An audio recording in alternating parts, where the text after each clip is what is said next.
Hey everybody, welcome to Get to Know Your Wedding Pro. My name is Reed with Best Made Videos. We are a wedding videography company based out of West Seattle, Washington, and I'm so excited today to be joined by Jean Lenke. She is a musician and has really set the bar for future guests in terms of providing me ample notes and materials and background. I mean that. I want to thank you so much for that and being well prepared. Why don't you introduce yourself? Tell us who you are and what you do. Hi there. I'm Jean Lenke. I'm calling you from Port Ludlow, Washington, where I've been living for about 9 months. We moved here in August, and I am a musician who has been providing music for special events and just doing general club music and summer concerts for about 10 years out of Philadelphia and that region. And so I'm starting over out here on the Olympic Peninsula. I'm already in the gigging game, doing live music at wineries and restaurants and festivals, other things like that are all, of course, canceled now. And I'm hoping to expand what I was doing sort of as a sideline in Philadelphia, wedding music, and pump it up for the next couple of years out here on the peninsula. I really enjoy it. It's something that I find very special, working with clients one-on-one. I've done other wedding services throughout my lifetime, and this opportunity to do it as a musician has just been a blessing. Yeah, and what a fun area of the Pacific Northwest to be living in. I mean, truly beautiful and anything kind of out there. What are your favorite parts about living out there? What do you enjoy about it? Well, we came here to get away from the heat and the bugs and the extreme weather of Philadelphia. I grew up in Monterey for part of my life, and we always wanted to live there and, of course, can't afford it. And so we found the Pacific Northwest on one of our vacation trips and just fell in love.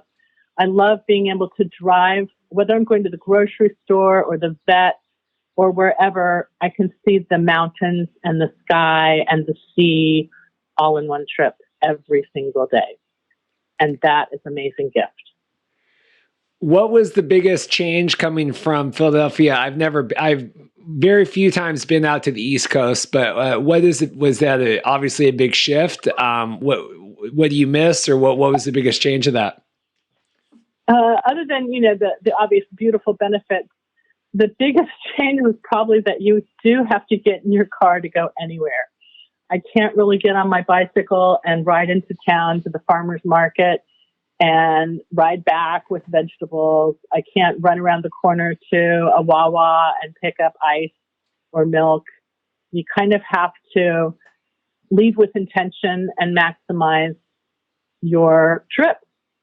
I do love driving, though, and so I find it very peaceful, and I don't find it a hardship to have to drive anywhere. It was just a big shift in the way you have to think and plan things. Oh, absolutely. Yeah. And especially being out, on the peninsula, everything's a little more, spread out sometimes and getting everywhere. Definitely. But yeah, like you said, you have the, at least some good scenery to look at while you're doing it. That's right. So you're a musician. You have kind of a very interesting bio here. You sent over some notes and everything ahead of time. Growing up, with a family in the military and everything. How did you get involved in music, and I always think it's so interesting. Everyone's story leads them, down a different road. Where we all end up and kind of the vendors we are now is because of, what we experienced in our lives. So kind of walk me through getting to this point we're at. Sure. As a small child, I studied classical piano. I wasn't a prodigy or anything like that, just your average student playing Beethoven and Bach and Brahms and all that beautiful music. And I did that for about 7 years.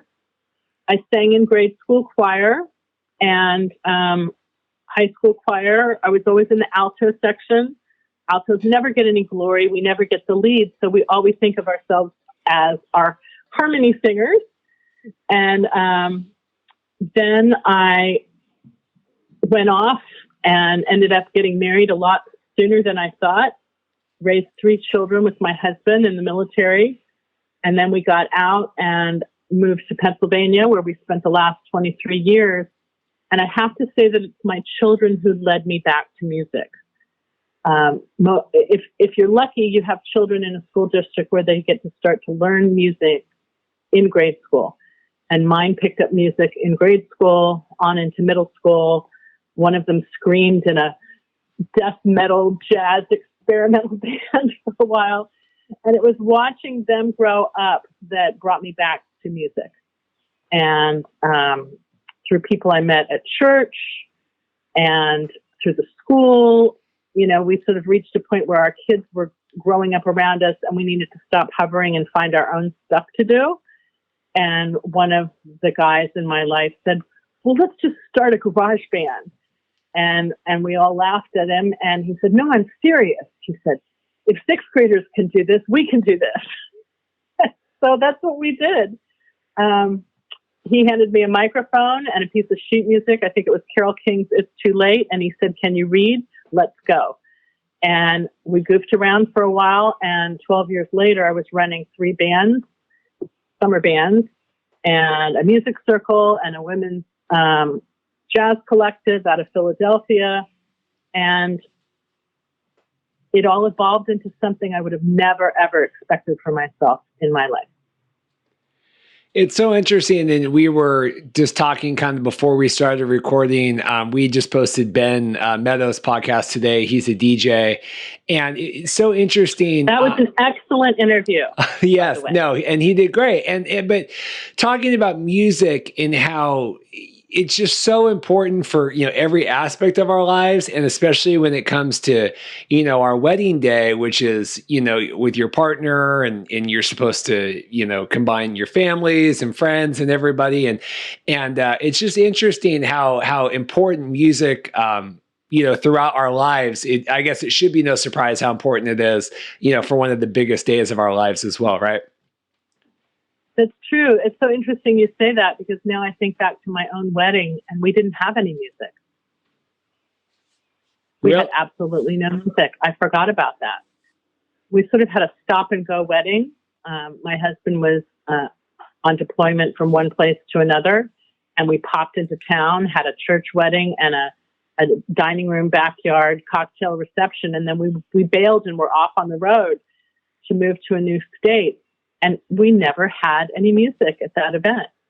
That is so strange. That's, yeah. And now I understand the way I think about music and weddings is it's such a very personal, important part of a wedding for many, many people.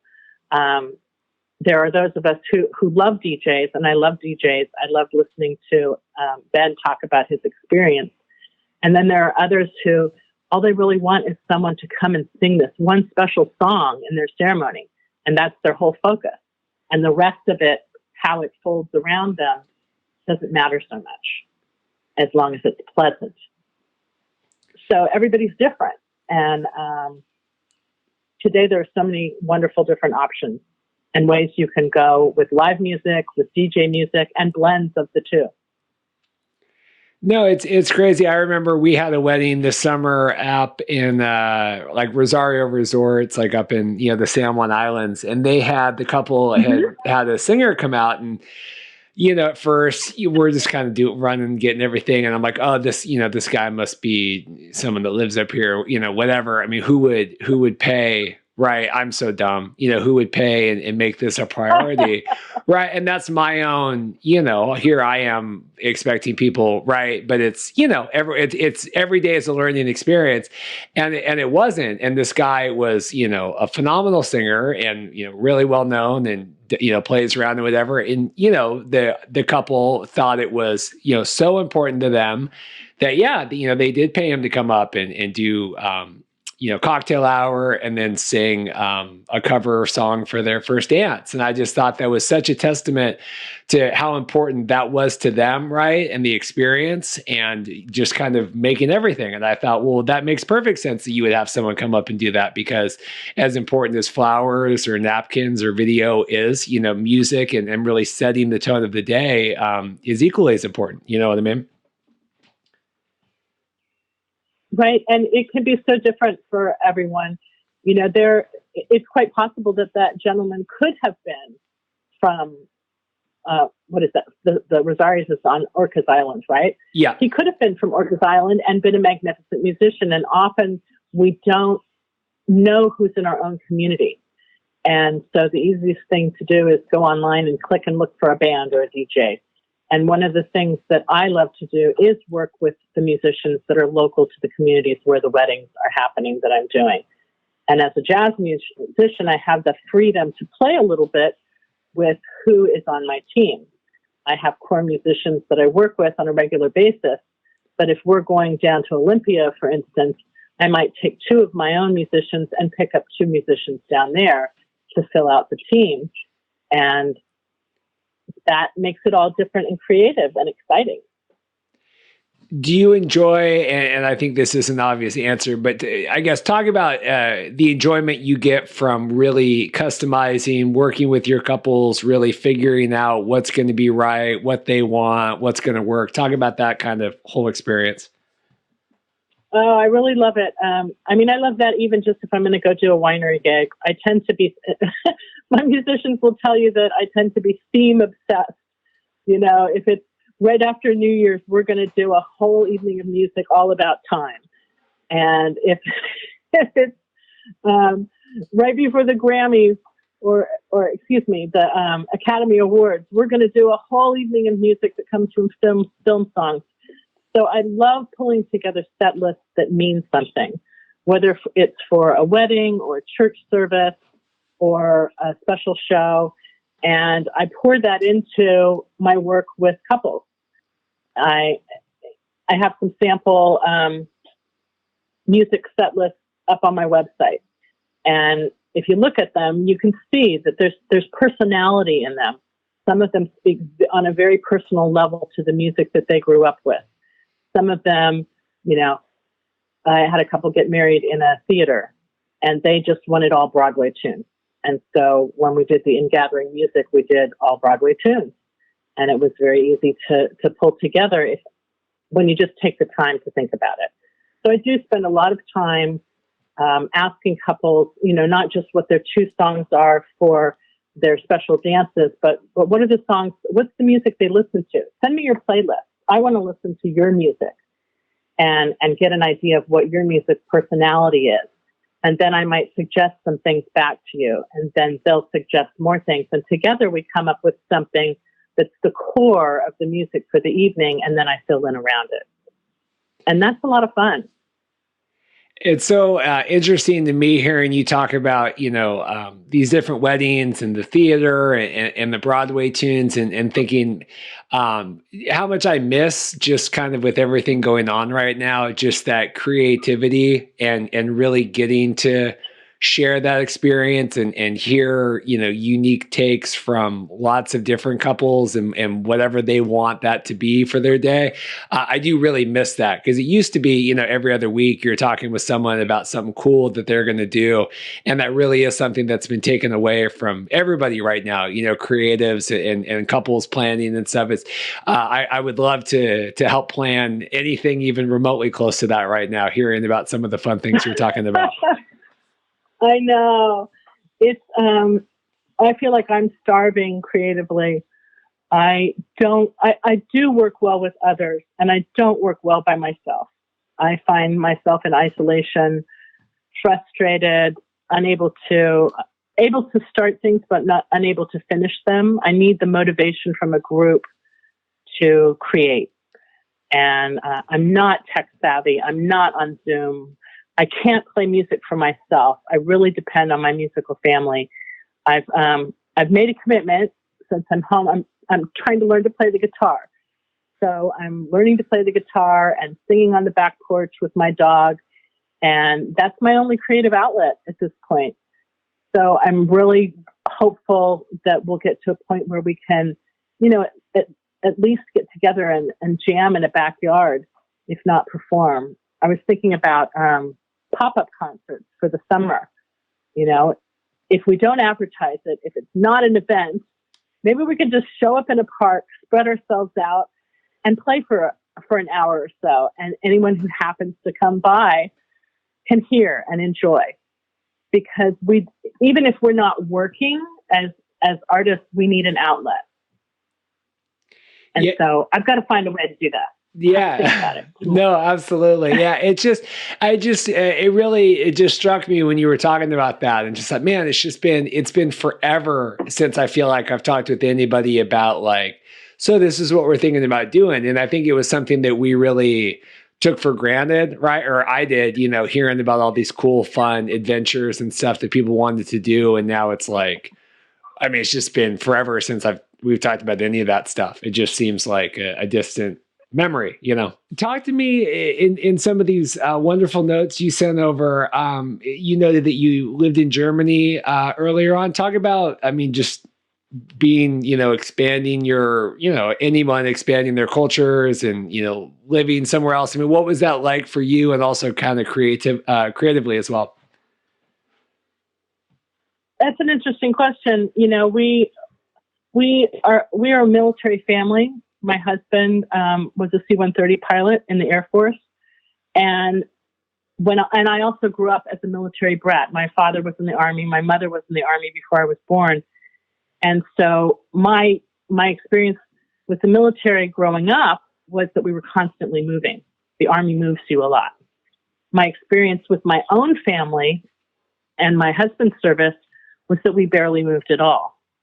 We lived in North Carolina for 6 years, and then we lived in Germany for almost 5 years.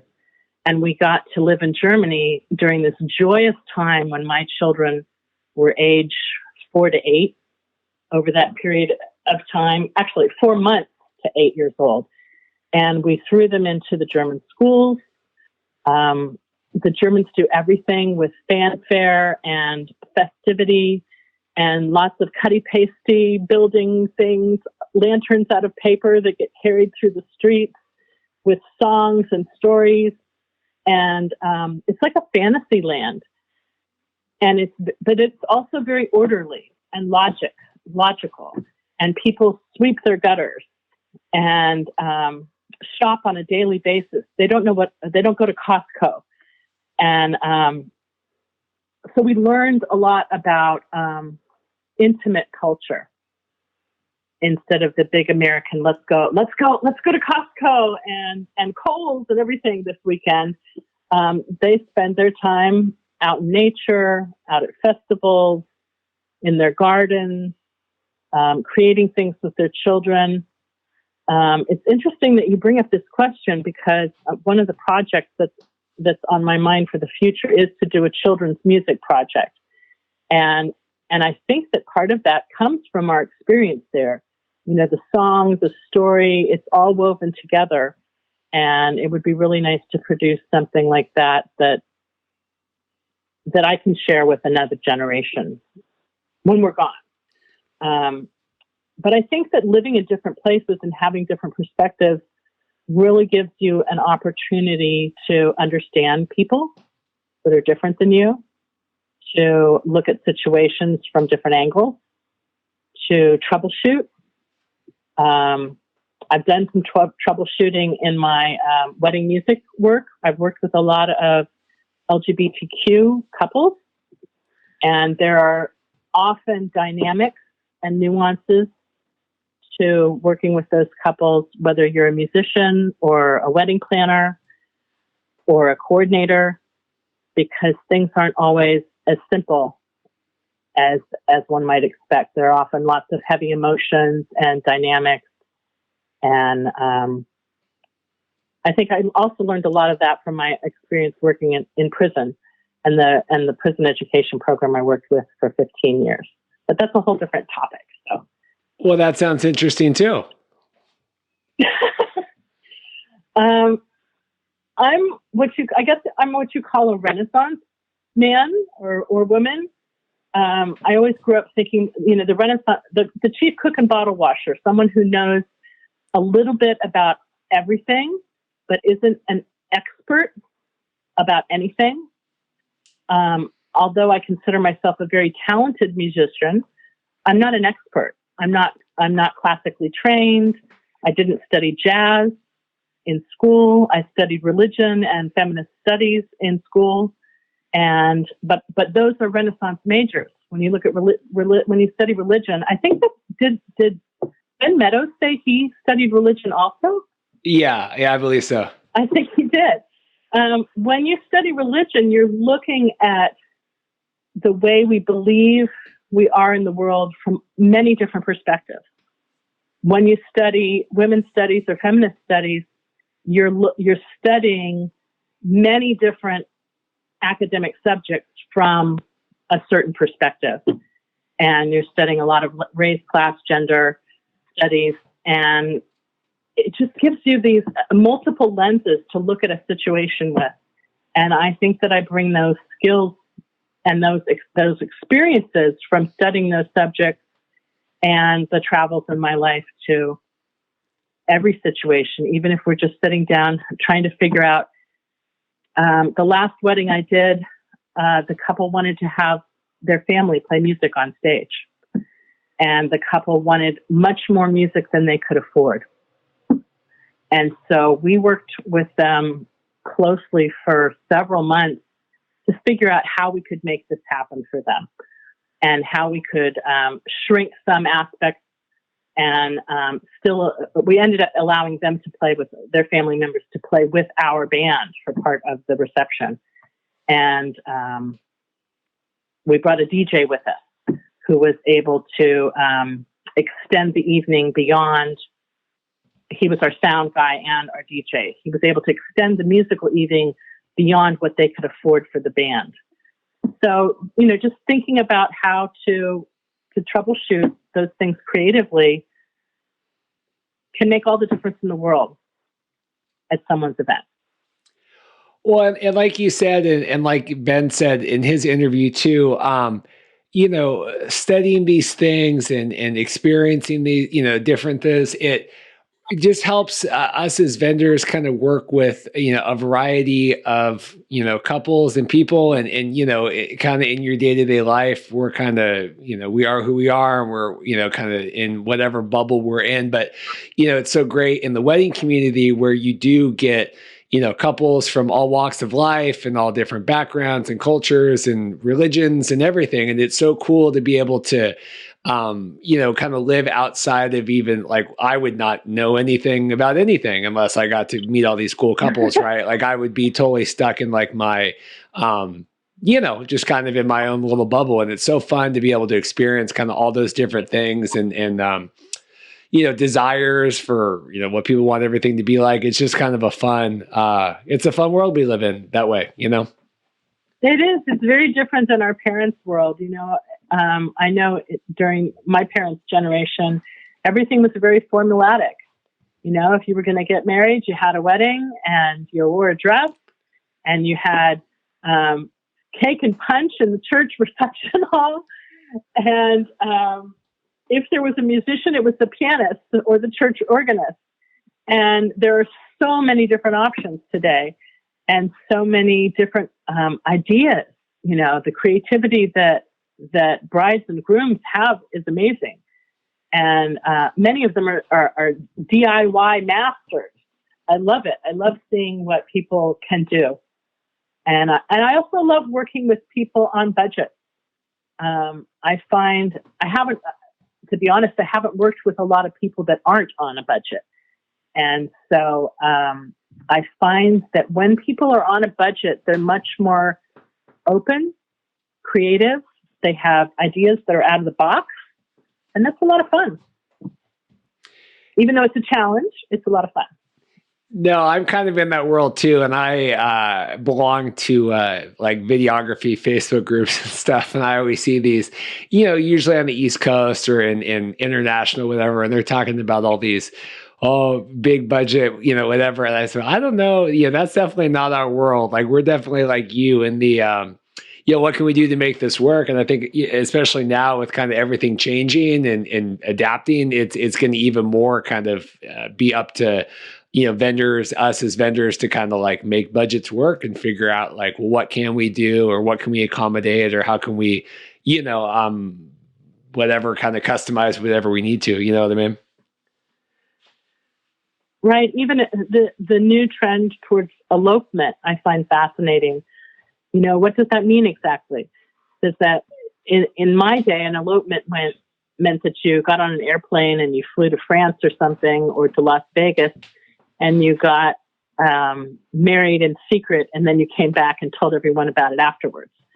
And now what I'm reading online is that people are actually planning their elopements, and they're taking close family with them, and they're being intentional about it, and they're adding some of the amenities that they would have had at a larger wedding and making it very personal.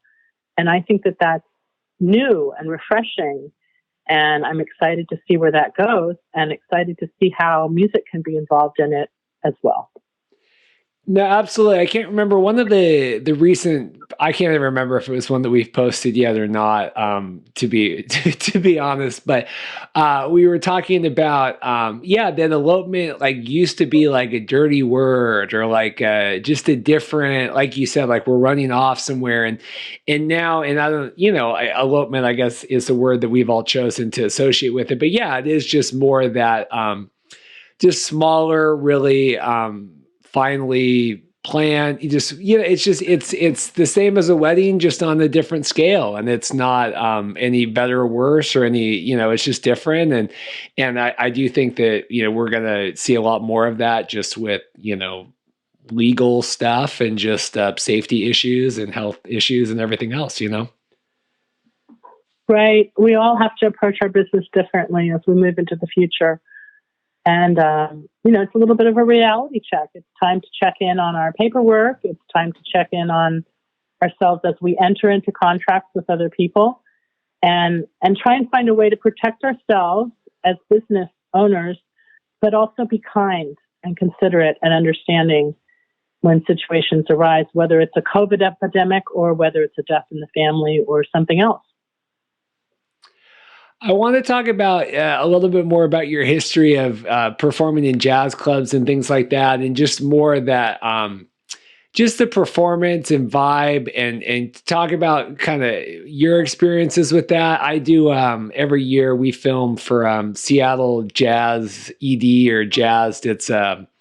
It's a school here in Seattle where they teach jazz music to kids, and they're able to perform and stuff, and they would never be able to have all that otherwise. And every year I go film their fundraiser, and it's amazing to me to see the excitement and energy and creativity and just passion that they have to perform. And talk to me just about your experiences as a performer, and what do you get out of that, or what do you enjoy about kind of that whole world? Sure. I didn't start out in jazz. When my band members started talking about it, I didn't really know what they were talking about. I started out with my first garage band, I guess one would call it. We also called it the church band, because everyone in it was somehow connected to our church and our kids. And we played folk rock covers from the 70s, things like Jackson Browne and the Doobie Brothers. And that's where I sort of learned that I had a voice, but didn't really own it. My name wasn't on the project. I hid in the background. I was a reluctant lead vocalist. And after a few years, that project evolved into something more complicated, and we started playing more complicated music. We became a summer band, and we started playing with the jazz rock fusion genre of the 60s and 70s. We were bringing in more talented musicians into the project over time. And it was through those musicians, some of the piano players and bass players, that the question came up, well, why don't we throw some cocktail tunes into the front of the set if we're going to start early in the evening? That'll appeal to the old people that are dining. And then they started calling those cocktail tunes jazz tunes, and I started asking questions. Well, what are you talking about, jazz? And they were talking about a form, and I started asking, excuse me, what kind of a form? And so what I learned was that jazz is basically improvisational playing of the popular standards of the early 20s, 30s, 40s, 50s. And as it moved through the 50s and 60s, it started to evolve into other forms. bebop forms, and more contemporary jazz. And then John Coltrane came along, and Miles Davis, and the bebop singers like Betty Carter. And it's just become this wonderful, complex world. There's a beautiful graphic image that's sometimes posted on Facebook of this giant tree, like a giant family tree, and it has the roots of jazz and all these different branches and different places it has gone. And I find that so fascinating, you know, different styles from the style of gypsy jazz of the Django Reinhardt to the smooth jazz and contemporary jazz artists of today. And what I found in the music, once I learned what I was doing, because there are some rules, it's interesting. There is format, there are rules, there is theory involved, but there's also this freedom. And if everyone comes to the table with this core knowledge and framework, then as you approach a piece of music, that's where the creativity and freedom happens. So whether you're doing a classic standard, like, let's say The Way You Look Tonight, that's a lovely tune that's often played at weddings, or whether you're playing I Want to Rock With You by Michael Jackson and attacking it as from a jazz approach, it can be a lot of fun. And so for me, whether I'm playing at a wedding or whether I'm playing at a winery as a duo or at a club or for a special event with a 5-piece combo, each of those opportunities to play with different musicians or even with the same musicians, again, is a new creative experience. I listen back sometimes. I record a lot of things on my phone because I want to check in with myself and make sure that I'm on point. And if I'm not, figure out what went wrong. And I listen to those recordings every once in a while. And, you know, there must be a million versions of Joni Mitchell's Help Me. It's a tune that I sing all the time as a standard. And they're all different. And they can be with the same people, and yet they're still all different. They're all creatively different. And I find that so interesting. And I think as an audience member as well, when you're out listening to jazz, you find that so interesting as well. Because I don't just go out and perform, I go out and listen to my peers. And I follow my peers and I listen to their music.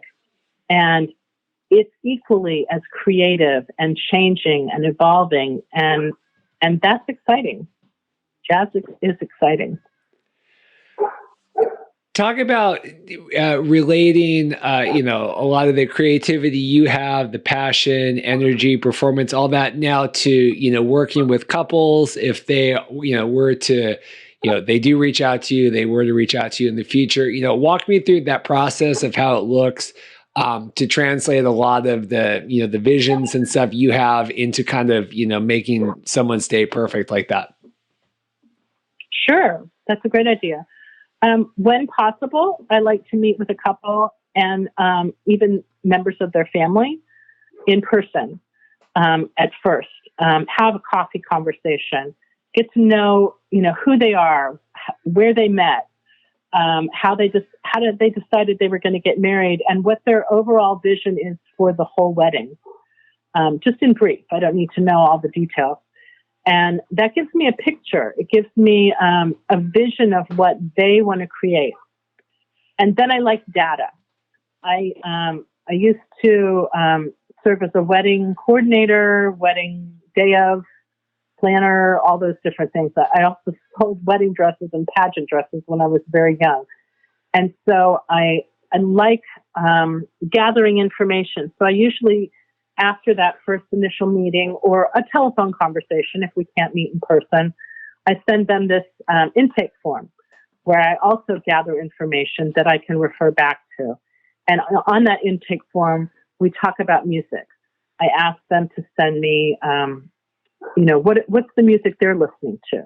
Who are the artists they listen to on a regular basis?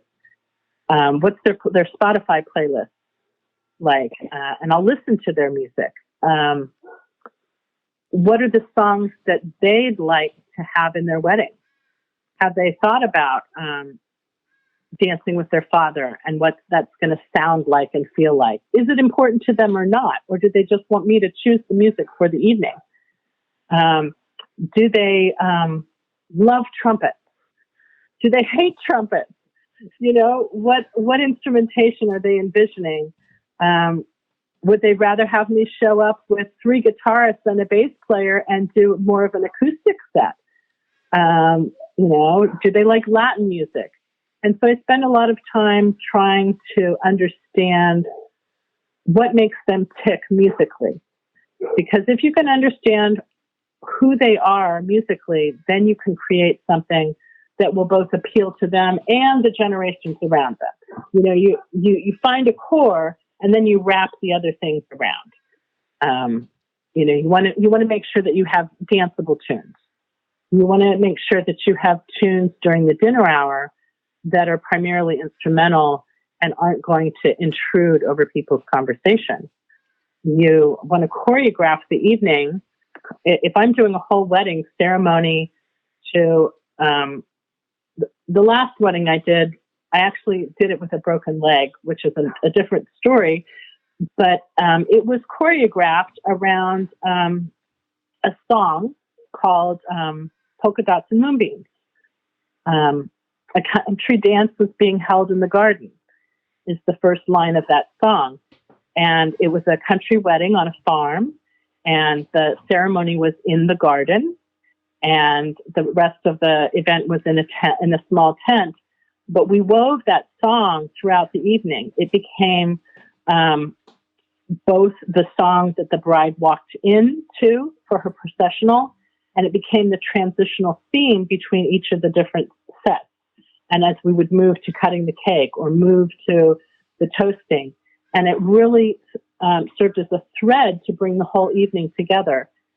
And it helped weave the ceremony music, the cocktail music, the dinner music, the dance music, the second dance set, which was different than the earlier dance set in style and mood.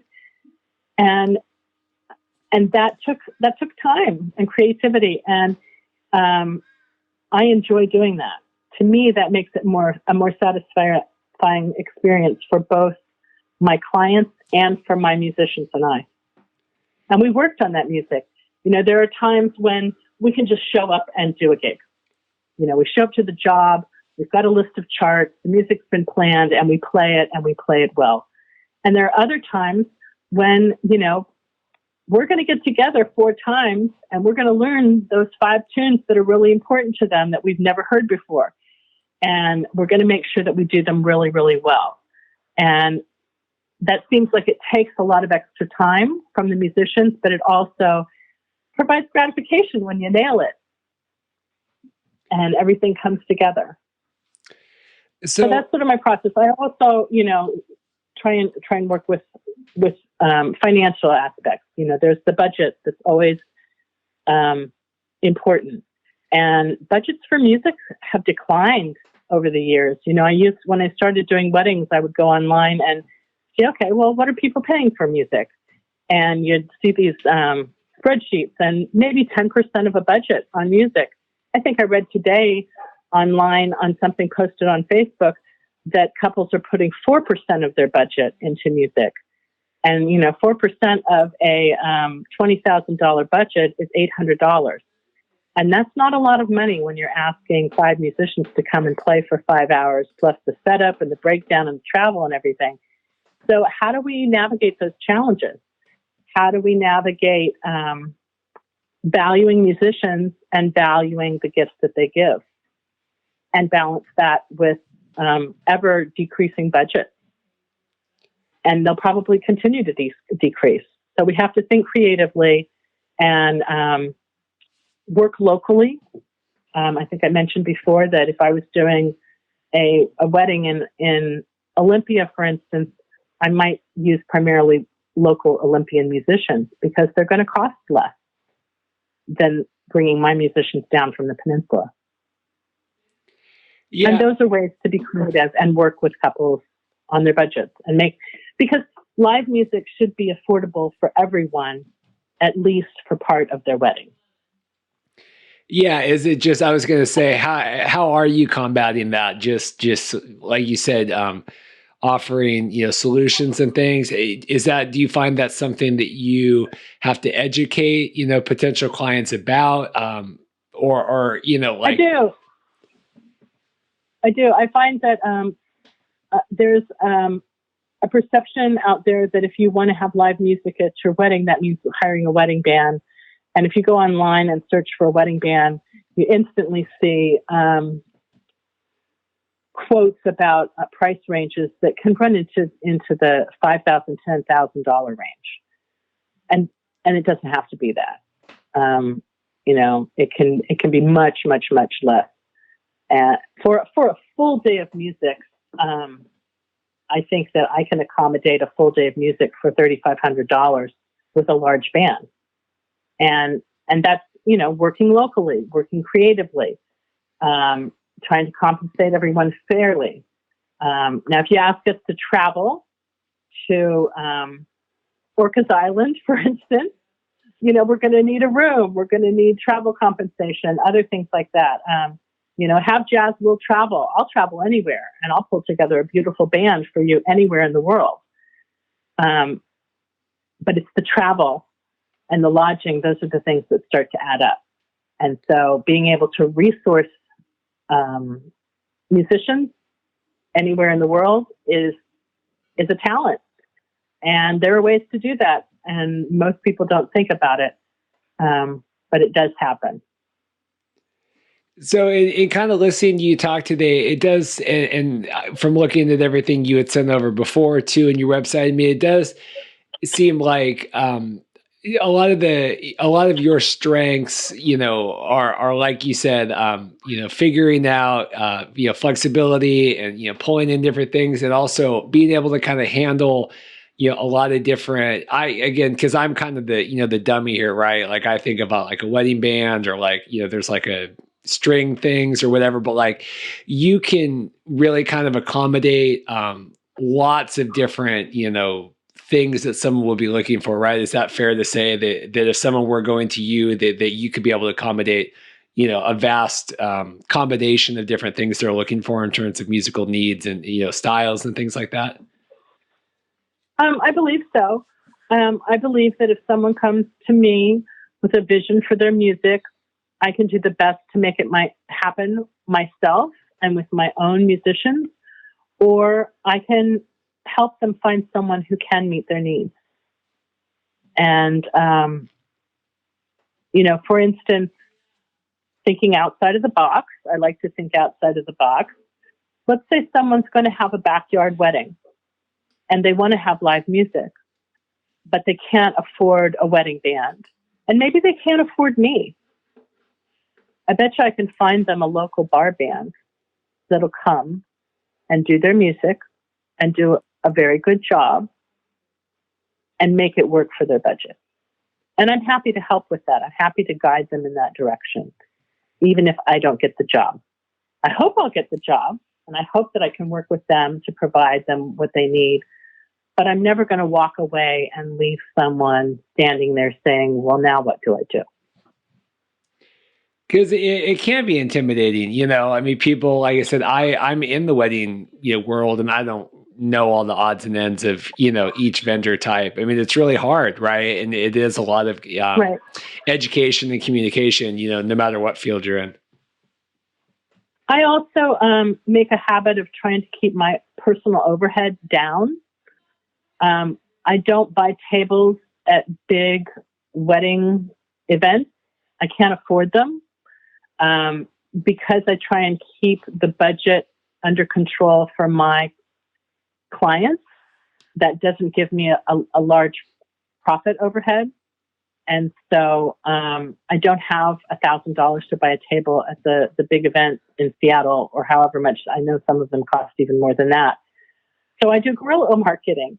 I make flyers and rack cards, and I reach out to event coordinators, to event vendors.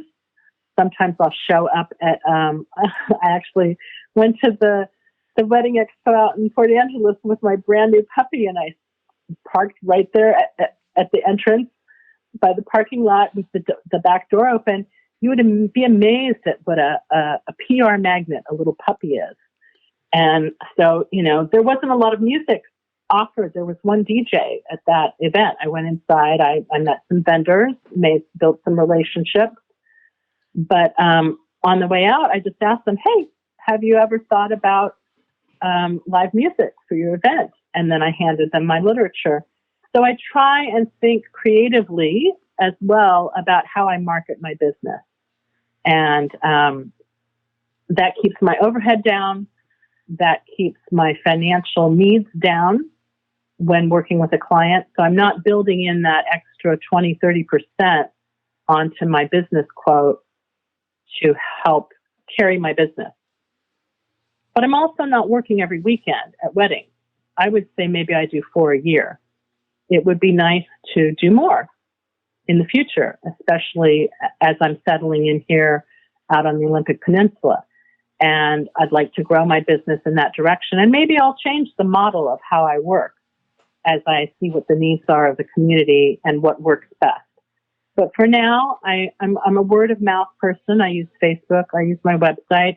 And most of the jobs that I've gotten have been from people who have heard me out in community playing or via word of mouth. I want to hear about this album that you released in December. I know. It's interesting. I had been thinking about an album project for a long time, and the musicians I was working with in my summer cover band were always against doing an album. They were always like, well, who wants to hear somebody do a cover of whatever? They're not going to be interested in your album. That's not creative at all. Let's just do some demos. And so, but I had this burning desire to say something, to leave something behind after I'm gone, right? And so I was starting to contemplate what I could do musically. And would that be a folk album? Because I do sing some folk music, and I was part of a folk group in Philadelphia. Would that be a jazz album? Would it be a Joni Mitchell tribute? Because I love Joni Mitchell. And what happened was my husband and I made a quick decision to move to the West Coast earlier than we thought. And last spring, we suddenly pushed the envelope and decided to sell our house really fast and move on out here to Washington. And we put the house on the market. We sold the house, and suddenly I had a month before I was going to leave. And I wanted to go in and record some cocktail demos with one of my guitarists, so that I would just have something to put on my website and, try and book some wineries and things out here when I arrived. And my engineer said, Jean, you've been talking about doing an album for years. Why don't you just do it? You've got time before you leave. And I was like, no, I don't. There's no way. And in a matter of 20 minutes, he convinced me that I could. And so I did. In 2 days, I recorded the music with hired guns, as they say, professional studio musicians. And two of them, Tom Lawton and Kevin Hansen, were particularly influential in some of the flavor throughout the album musically that ties it together. But the songs that were chosen, the ideas, the arrangements, the flow is all my work. A beautiful job of engineering and mixing and mastering was done by Glenn Barrett at Morningstar Studios. And it's a beautiful statement of who I am musically. There's everything from Ring of Fire, a Johnny Cash cover that opens the album, to original lyrics, to instrumentals, collaborations with other artists, and, a Bill Evans tune on the back end. And it's a great album to listen to when you're driving through Washington. It's interesting. I don't listen to my own work, but I keep the CD in the car. And when I'm on a long drive out here, that's when I listen to it and I realize how wonderful it is. Very proud of it. I'm 57 years old. I decided to go for it. I paid for it with money that I earned, and it's my project. And now that I've done it, I want more. So I talked about the children's project. I'd love to do something maybe a little more modern. I'm spending this COVID time, not just learning guitar, but connecting with other younger musicians. There are a couple musicians I've connected to that are interested in jazz fusion, and I'd love to learn more about electronic music. And I've become interested in surf music and surf jazz since I've been out here on the West Coast. And wouldn't it be fun to do something that was sort of West Coast surf jazzy, electronic-y, just something fun. And so I'm hopeful that when all of this oppression we're suffering from the virus lifts, that there will be a surge of creativity in the music community, and new things might evolve. I love it. And kudos to you for, releasing something. It must be so personal. And I could not do that, putting yourself out there and releasing that. And I just say, obviously kudos. And I think it's great. Thank you. And yes, you could. You just have to make up your mind to do it and go for it. Absolutely. This has been such an enjoyable chat today, getting to know you and emailing and stuff ahead of time. And I, like I said, I appreciate you really just the guide now, the benchmark for anybody that wants to come on the podcast and doing my research, doing my research for me. And so that we could just focus on having just such a nice, delightful conversation. I really appreciate you taking the time and reaching out to come on and taking time today to chat with me. Thank you. And I'm also enjoying the podcast that you're producing. It's giving me an opportunity to get to listen to a few a week and learn about the other professionals in our area. So thank you for what you're doing. It's a very creative idea, and I appreciate it. Yeah, we're, I think I mentioned before we started recording, we'll be entering year 3 in like 2 weeks. And so you got 100 or so to catch up on. So hopefully we're building a good backlog for people. But, you do. You have quite a few. I was impressed with your SoundCloud site. And I've always said from the beginning that I think it's important not only for, the week to week, obviously, but as we meet new vendors and new vendors and new vendors that people can go back and, we try to keep them somewhat evergreen. I mean, obviously right now with everything going on in the world, it's hard to, not focus on that, but I do think it's valuable content, no matter when you listen to it. And, we find people all the time that say, oh, I just, listened to whatever. And it was 2 years ago, who knows? So, no, I think it's good. And I appreciate you joining the family and coming on and just taking the time. I appreciate it. Thank you. Can we put a plug in for my website? Absolutely. To check out what I do. I was going to say, you beat me to it. If anyone is would like to hear more about you and your music and the CD and just everything, where would you have them check out? You have lots of content on your site. I would have them go to www.genetherapymusic.com. That's therapy like in a therapist, but I am not a therapist. Gene Therapy was the name of my old band in Philadelphia, and so it's still my overall brand name. And from there, you can find an event calendar. You can find a wedding page with information and downloads. You can find my album and a blog that I should pay more attention to. Maybe I'll do a blog posting about you, Reed, and what you're doing. And just to have something different on there. Absolutely. A little cross-pollinating. Any blog is a good blog, as I still beat the drum in 2020 about the importance of blogging. So All right. Thank you so much. Well, perfect. Well, we'll stay in touch. And thank you again. If you're like Jean and you're interested in coming on a future episode of the podcast, you can go to www.bestmadevideos.com/podcast guest. And that's a nice, easy questionnaire that'll get you in the system, and we can start figuring out if it would be a good fit to get you on and get you featured.